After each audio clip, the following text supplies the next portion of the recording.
requires time, money, limiting beliefs. Is financial independence a goal? Yes. Is it your goal you should remain at? No. Understand that you want to acquire a life that covers all expenses and still gives you high standard living, and also still allowing you to be all that you are without subjecting yourself to time, to money, time, to action. When God wanted us to create, He wanted us to create freely. When He wanted us to have a dominion over our land, He wanted us to have dominion over our land in a peaceful state. So choosing financial independence still requires you to live in a okay state, but you're choosing of a lifestyle that still requires you to think about your spending and your habits. So you're able to achieve success in smaller ways. Of course, working doesn't allow that, and being broke will never allow that. So those can never be our two options. Understand that wealth is a formula. Wealth is created, and this is what really wealth is. Let me give you what wealth is.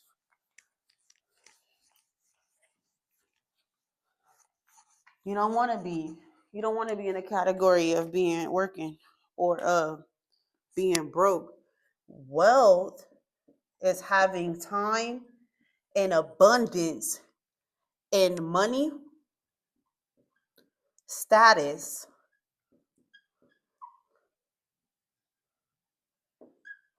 freedom, health. This is what really wealth means. If I continuously have to choose the lifestyle I want to live so that I can maintain my lifestyle, that will put me in a limiting belief mindset, which causes anxiety, worry, stress. Cognitively, my mind is blocked. All right. Health. What does this cause? Stress.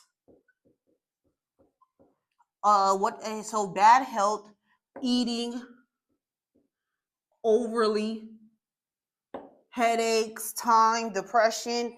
Freedom. Your freedom is taken if you're not applying yourself to the truth of God and you're not trying to create generational wealth. Then your freedom will is never yours because you're clocking in to earn money.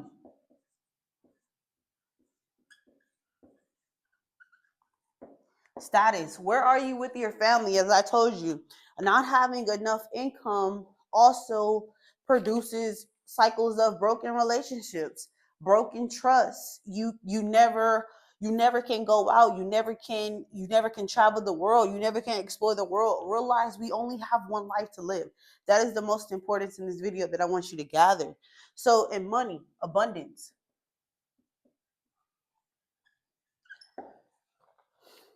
The true meaning of wealth. Do you have excess amount of money? Do you have excess amount of time and freedom to build relationships that acquires investments within your relationships?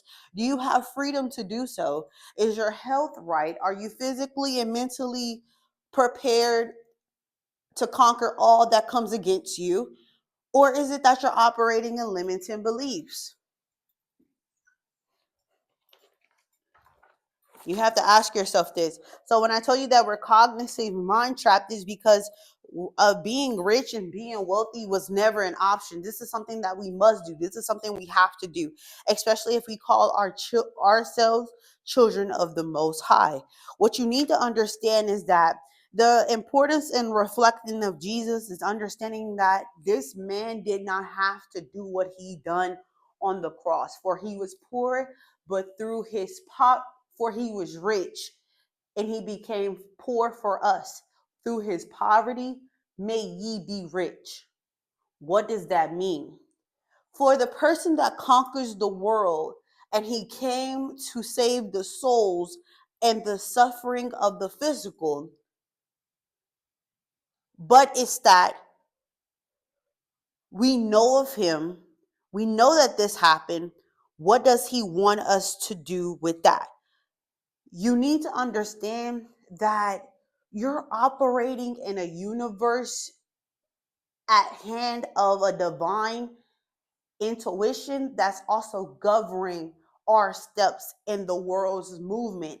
God has the world at his palm, literally. There's more at work than what the eye can see. So when I'm telling you that we're spiritual beings stuck in cognitive mind traps, it's no secret that we live in realms. And sometimes the realm that we live in doesn't allow us to understand all that we are. It's very important that you become wealthy. So the reason why you don't believe that is because of what happened in the Garden of Eden when Eve ate of the fruit thereof, the mixture of knowledge of good and evil. You got to understand that your language was flipped on you, the world was taken from you. You were told that you needed to work to produce income. In fact, you need to just think about how to create income passively to where you're able to take care of all that's necessary and stay rooted in God's word. It's a rich person in everyone's family. I want you to know, but you cannot serve two masters. And you need to pick which one you want to be devoted to and despise of the other. So let's get into this question. Who becomes wealthy?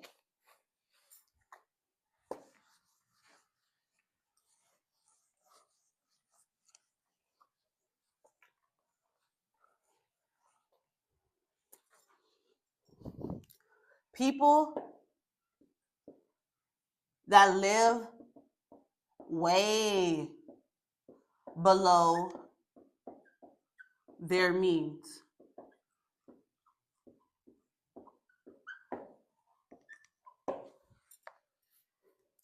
Allocate, allocate, organize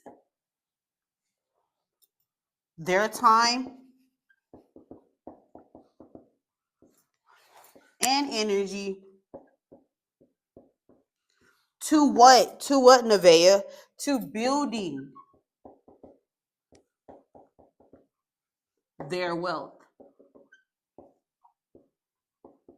Wait, what do you mean their wealth? I mean that everyone has an option. What are you doing with your time, with your 24 hours, with what you have been given, with your resources? What are you doing with that? 3,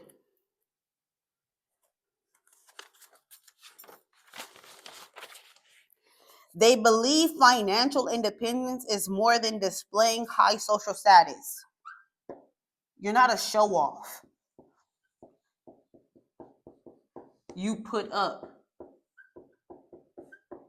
and invest. Investments lead to passive income. Investments leads to godly behavior. Investments leads to having dominion. Investments leads to a passive income that allows you not to work anymore. It also, their parents did not provide for them.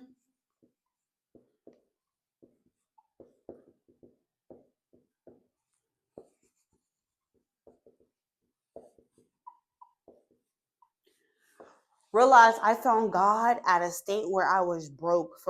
And my parents did not provide outpatient care when it was time for me to face the world. Okay. Your children become economically self-sufficient. They're proficient in targeting market opportunities.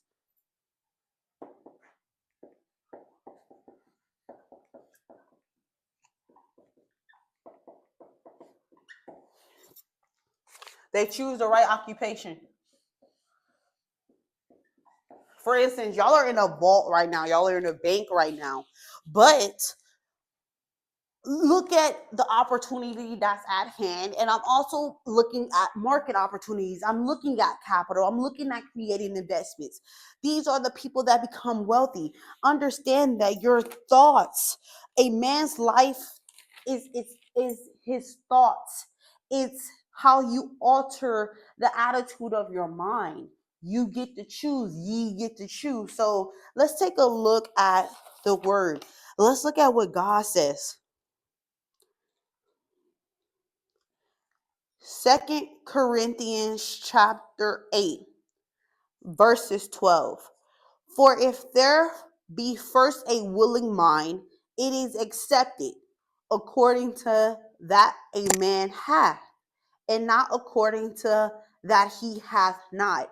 You don't have to be wealthy first to want to achieve it or to have it. You have to build to it day by day. Is today preparing your tomorrow for what's to come? You have to ask yourself, you have to start understanding that you need to gather, and he that doesn't gather much, nothing is left over, and he that gathered in little has no lack when it's time for you to show God what ye have multiplied, what ye has developed, because it's necessary, my brethren, that he which soweth sparingly shall reap also sparingly, and he which soweth bountifully shall reap also bountifully. What are you putting in the universe? What are you putting in the universe, you guys? As I told y'all, we live in a universe that is not just at our hands.